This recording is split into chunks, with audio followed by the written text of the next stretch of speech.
The only reason to give a speech is to change the world. Wow, what a daunting statement that President Kennedy made and set a standard for speakers everywhere. But yet, isn't that what we all want to do? Change the world? I was raised to believe that I had a responsibility to make a difference. That whatever task was in front of me, I had to give it my very best effort. And changing the world is really hard work. It takes big ideas, bold vision. It takes inspiration. And inspiration can come to us in many forms. It's what motivates us to act. It moves us. It moves us towards our mission of fulfilling exactly what we set out to do on this planet, and that is to make a difference. It can also come from many sources. It helps us see what's important and know that what we're doing is fulfilling our goals. I'd like to share a little bit of inspiration that came my way recently with all of you. My office at Henry Ford Museum is in the clock tower. Now, I don't know if all of you have been to Henry Ford Museum, but let me just describe the clock tower for you. It's an exact replica of Independence Hall. It has beautiful sweeping staircase, gorgeous chandelier that sparkles, big windows, the kind they don't make anymore, and molding and carving up on the ceilings and around the walls. Now, my office is upstairs, and on this one particular ordinary day, I had to walk down and walk all the way across campus to get to another building for a meeting. And as is typical, I was rushing, and I'm making my way down the stairs, and there's a sea of school children. Now, these are kids on a field trip, which we love seeing, and there were a lot of them this particular day. And they were doing what kids do, fooling around, goofing off, laughing, talking, getting ready to go into the museum. And as I was making my way through these kids and walking down the promenade in a little bit of a rush, something caught my eye that was unusual. And I stopped, it made me stop, and I looked, and I saw about 50 10-year-old boys not goofing around, not talking, being lined up. And there was a man in front of them. And all of a sudden, almost spontaneously, he lifted his arms, and these 50 boys broke out into song. And they sang "America the Beautiful." The sun is streaming through the windows. People started to gather around. Of course, I was stopped in my tracks. And we were all mesmerized. These beautiful voices singing this song. So when they were finished, there was a lot of applause. And I walked up to the man, and I introduced myself, and I said, Who are you, and what are you doing here? I thought maybe I'd missed something. And he said, "We're just a boys' choir. We're on a tour of the Midwest states, and we decided to make a stop here." And he said, "We were so inspired by our experience of American history and by this place that I was compelled to have the boys sing." So they lifted their voices in harmony and sang "America the Beautiful."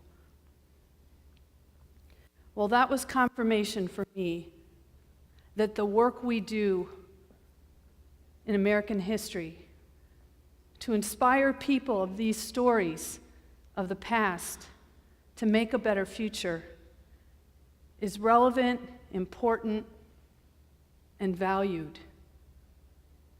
And in their inspiration, they inspired me. Because American history is inspiring, And our history is filled with numerous stories of innovators, ordinary people who may have done something extraordinary that made a difference and went on to inspire someone else.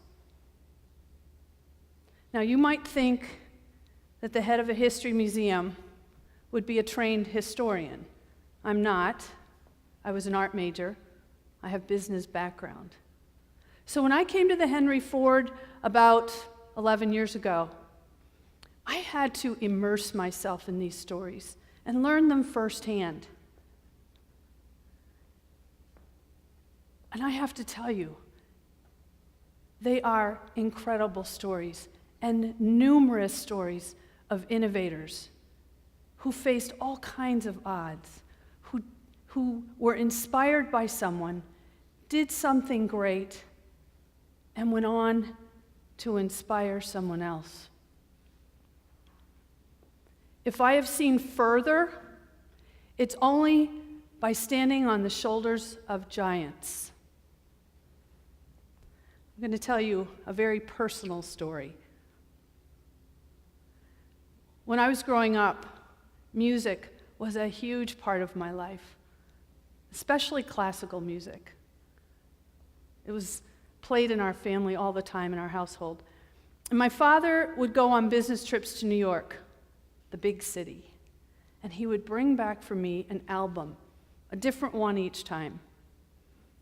On this one particular occasion, he came home with an album of Scott Joplin ragtime music. I was 7 years old. Now, if you don't know who Scott Joplin is, he was a famous musical innovator around the turn of the 20th century. And ragtime music you might know from the very popular song, The Entertainer, which was the theme song to the movie The Sting. Now, I listened to this album over and over and over again, and I was in love. I kind of became obsessed, in particular with the Maple Leaf Rag. Now, I loved that song, and I think my parents were a little bit worried. They thought that I was a little nutty, because while all of my friends were starting to listen to rock and roll music, I was listening to ragtime, and I really wanted to learn how to play it, really wanted to learn how to play this.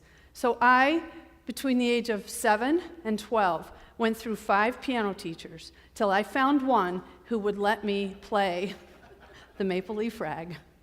And by the time I was in 7th grade, I had it mastered. And I would sit down at the piano for anyone who would listen, and I would play to my heart's content. Now, I want you to all know something. I am not a refined piano player. I just loved playing the Maple Leaf Rag and other ragtime songs, and I learned how to play them pretty well.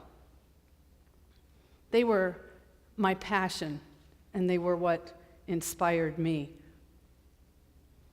And often today, when the world gets a little hectic, sometimes you feel overwhelmed, maybe sometimes you feel a little self-doubt creeping in, I can sit down at my piano and play the Maple Leaf Rag, and my fingers will move across the keys, and I can feel that same passion that I felt when I was little.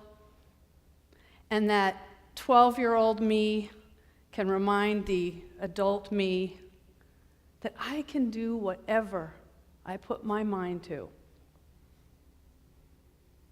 Now, that's just a small story from my background. Anyone who knows me well knows that I can play the piano and knows that I love ragtime. But here's something that I didn't even know until recently. I went to a class reunion, and I ran into my best friend from grade school. Now, this is a woman who I hadn't seen in years. I didn't know what she was doing, and I didn't know where her life went. We started to talk, and she told me something that night that I will never forget. She told me that my learning how to play the Maple Leaf Rag in 7th grade inspired her to take her piano lessons seriously. Now, you might not think that's a big deal, but she went on to get her undergraduate degree in music, her master's in music therapy, and she made a career of helping and healing people through music. We get inspired, we inspire others, and most of the time we don't even realize the impact we're making. Scott Joplin was born 100 years before me, yet he inspired a 7-year-old girl from a small town in Pennsylvania who unknowingly went on and inspired someone else. These events in our lives, whether they're big or small, do make a difference. And that's just a small personal story from my life. But there are numerous stories of innovators, of people who, against all odds, did something to change the world and went on to inspire others. A little boy who was labeled addled by his teachers went on to become the greatest inventor of all time, and that was Thomas Edison.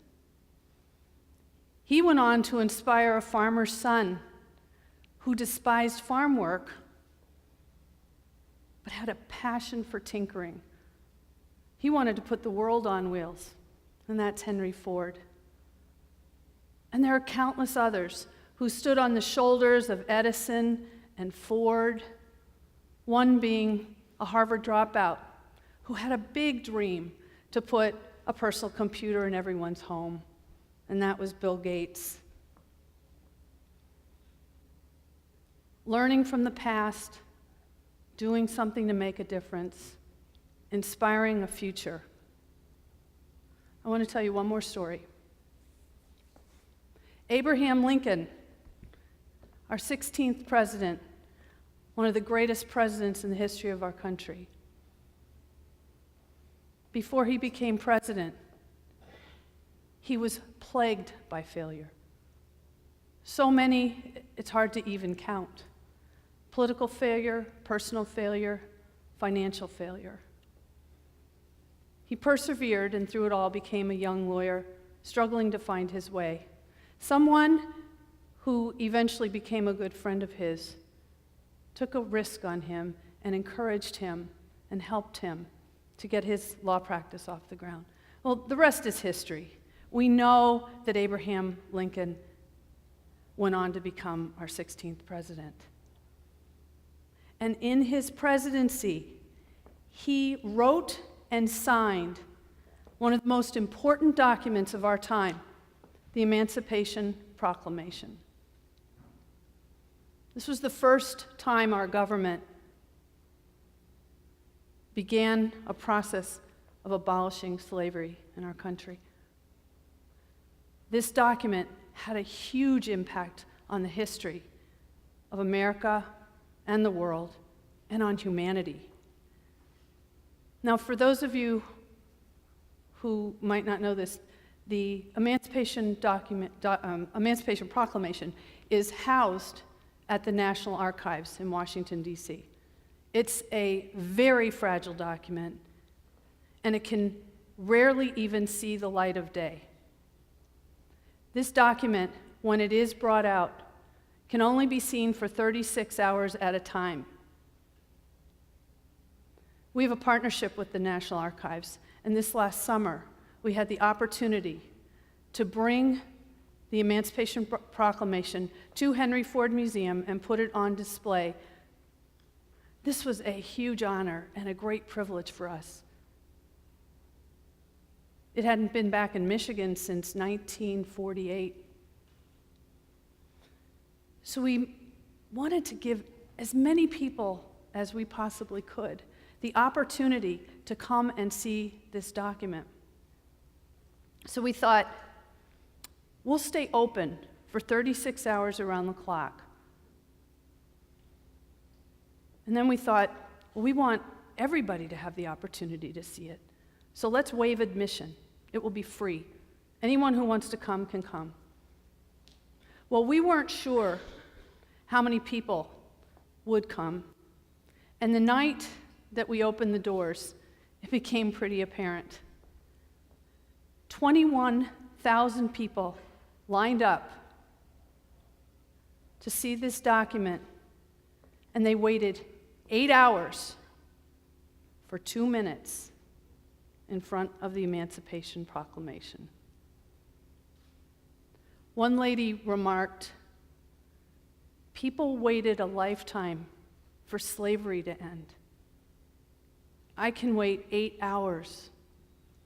And they did, patiently and without complaint. This single event demonstrated the power and the energy that one man's bold actions can have, and that those actions can live on for decades, even centuries, and make an impact in the lives of people.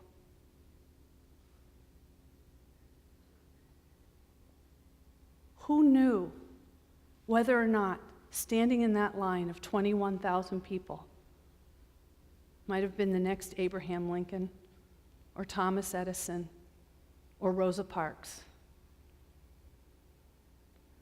The actions we take today and the work we do does make a difference. And it's really important to be aware of what it is we're doing, because the bold actions we take today could inspire someone else to another bold action, or even a bolder action than the first. So look around you, pay attention to what others are doing, but pay attention to the impact that you're having on others. Because the work you're doing today may inspire countless numbers of people today or tomorrow, or maybe 100 tomorrows from now. Who knows who will see further by standing on your shoulders?